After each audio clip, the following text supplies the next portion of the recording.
Hey fellow gamers, what's going on guys? This is Jazzy from IGC. This is a long-range sniping tutorial for Battlefield 3 but before I begin I'd like to mention that this is not a tutorial for camping but rather for long-range sniping while helping your team grab objectives. Now since this tutorial is about long-range sniping, so please keep in mind that when I'm talking about the rifles, I'm only talking about the bolt-action rifles, which are the SV98 and the M98B. Because the semi-automatics just do not have that range. I don't think they go beyond a 700, 650, or maybe it's less than that, I'm not sure.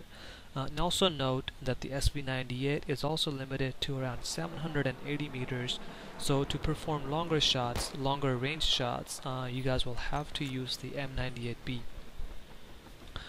So the format of this video will be that I'll commentate every now and then on the gameplay, but most of it is going to be basically me sharing what I learned about recon playing Battlefield 3. Like I said in my previous video, I do not have any Battlefield 2 experience, and I did play Battlefield Bad Company 2 for about maybe a month and a half. So feel free to give your input, and I'm sure you guys know things that I did not see or anything of that sort. So now let's begin. The first thing you guys need to be aware of is your surroundings, like which objectives your team holds and which ones are under attack and so on. This will help you move along with your team to the next objective. Let's talk a little bit about spotting. Spotting your enemies should be your #1 priority. Not only this helps you line up your shots, but it will help your team big time. Not to mention that you guys get spot bonuses for doing that. If you happen to miss your shot, your teammates will be sure to bring the enemy down. Sometimes you just can't hit anything, or if it's not your day, let's say. So don't be shy to launch your MAV and help your team. Using the MAV will give you 30 points per kill. Those of you who use MAV already know this. This is for those who didn't know. So one thing about MAV is that you should fly it really high, even higher than the jets in the game. Otherwise, it's gonna get shot down almost right away. Flying it really high also avoids any lock-on missiles. Not to mention, nobody can shoot it down with the gun. I should also mention that it is a good idea to survey the area with your MAV where you will be sniping from before you get there. This ensures a secure place to snipe. This technique is extremely useful in certain maps, for example like Karg Island and Operation Firestorm, than it is in other maps. So let's talk about the loadout. When sniping from long range, using the bipod is always a plus. At least that's what I prefer. I prefer bipod over a straight pull because I don't have to hold my breath every time to get a clean shot off. Often I do change between MAV and TUGS. For those who don't know, the TUGS is a device which can detect any enemy movement around it. So basically it's a motion sensor. However, I use the MAV more than I use the TUGS.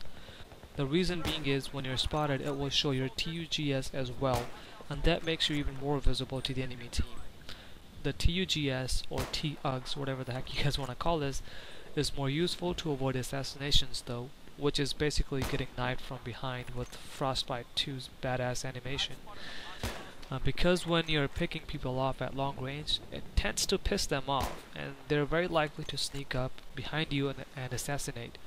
I should also say that if you guys have ammo unlocked, I highly recommend using it, as having more ammo is always a good idea. More is always better, I think. Anyway, let's move on to counter-sniper measures. If possible, play with your friends. If you snipe with a friend, it becomes very easy to combat snipers on the other team. Not only that, but more people with you means more spots, which lead to more kills. If you're dealing with a good sniper on the other team, or multiple snipers, it is always a good idea to relocate after missing each shot, because the chances are if you missed and stayed in the same place, they're gonna get you. In smaller maps like Tehran Highway, it is extremely important that you watch out for the sniper glares. Not only in smaller maps, but in any map. But in Tehran Highway or darker maps, it's more visible. Now let's talk a little bit about using the sniper rifle itself. If you have unlocked the 12 times scope, you should definitely be using it. So now, The first thing you need to do is to find out how far you need to aim with the scope depending on the distance of your enemy. Pretty obvious, right? So I learned a simple way to do this. Shoot at one of the flags in Conquest and try to hit the very top of the flag. And once you have done this, be sure to notice the distance from the flag and how high you had to aim to accomplish this. For example, the second tick or the line on the 12x scope of M98B is about 560 meters. So if I spot an enemy and compare his distance to the closest flag to him, I get a very good idea of how high I need to aim to pull off a headshot. Keep in mind that each rifle and scope is different. The distance of second tick or line, whatever you want to call it, on the 12 times scope on SV98 is different than M98B, because the M98B is more powerful and has less bullet drop than the SV98. Another thing to keep in mind when using sniper rifle is your elevation. How high you need to aim will also change depending on where you are on the map. If you're really high on the map, on like a cliff or something, you don't have to aim as high. So these are some of the things or techniques I learned playing Battlefield. I hope you guys liked it and hopefully it helped. I'm also going to make a long-range sniper video specific to each map, and I would like your guys' input as to how should I improve my presentation skills and narration skills. And also guys, there's a share button below the video which lets you guys share the video on Facebook, Twitter, and so on. So please share this video with others and stay tuned for my upcoming map specific sniper videos, and thank you for watching guys, and have a good one.